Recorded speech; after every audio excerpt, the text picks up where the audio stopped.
What is going on, guys? Welcome back to Gumps Videos, and today we're going to be talking about Spider-Man's return to the MCU. Honestly, I didn't see this coming. Twitter has been a terrible place for me to be, especially for other Spider-Man fans. It was just a toxic environment. The Spider-Man deal just breaking down didn't really help that out that much. So, him being back in the MCU is fantastic, but I'm going to set my celebrations aside because there's a couple misconceptions and a couple people who are misunderstanding or reading these bullshit headlines. Spider-Man is not back permanently, for one, and two, Spider-Man is not back for multiple films. He's back for one solo film and one future MCU film. I don't know where everyone's saying like Spider-Man 3 is confirmed, Spider-Man 4 is confirmed, all this other happy jazz, Spider-Man's going to be getting one solo movie and he's going to be showing up in like all the other Avengers films. That's what's going to happen. No. According to Variety, he's going to get one more solo film and one more feature in an MCU film. So probably a major team up, which does kind of upset me because that means we are going to be in the same situation sooner rather than later. And what I was talking on Twitter from a guy from Dorks Next Door. You should subscribe, by the way. We were talking about wanting to see Spider-Man, Peter Parker, interacting with the Human Torch.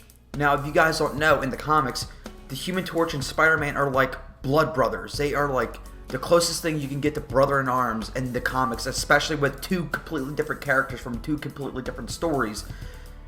And I was really excited to see that. When I first heard multiple films outside of the solo films, I'm like, okay, cool. So that is a possibility. Now that I know he's only going to be, for this deal at least, for one more MCU film, it's going to be another team-up movie. If that not be Avengers, it'd be whatever else. I don't see it being Fantastic Four, because the first Fantastic Four film, it would have to be like just the Fantastic Four. So we got to get that out of the way.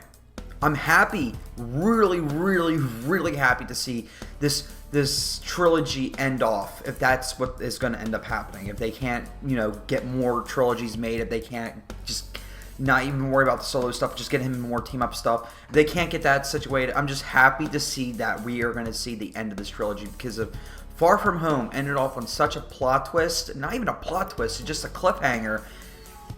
It would have been terrible to see that end the way it did.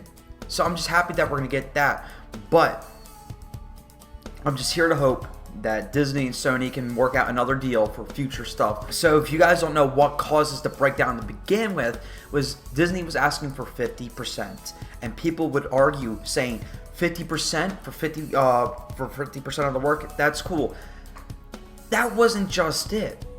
They were also asking for complete control of Spider-Man, and they also wanted 50% of Venom, Morbius, those movies from the Venomverse, and they wanted 50% from the Into the Spider-Verse. And that's asking Sony to bend down, take it in the ass, and say thank you. You can't do that.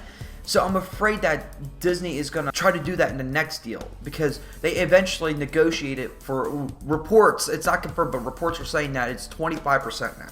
25% of the profits instead of what the 5 or 10% of already was. Right now, we're still on thin ice, but we'll enjoy the ride until we see what happens next. Whatever your emotions will be, comment down below and let me know your thoughts. I have a Twitter, Gumps_videos. Go follow me there for the latest news and updates on my channel, guys. Thank you guys so much for watching. Please like, subscribe, and all that crap.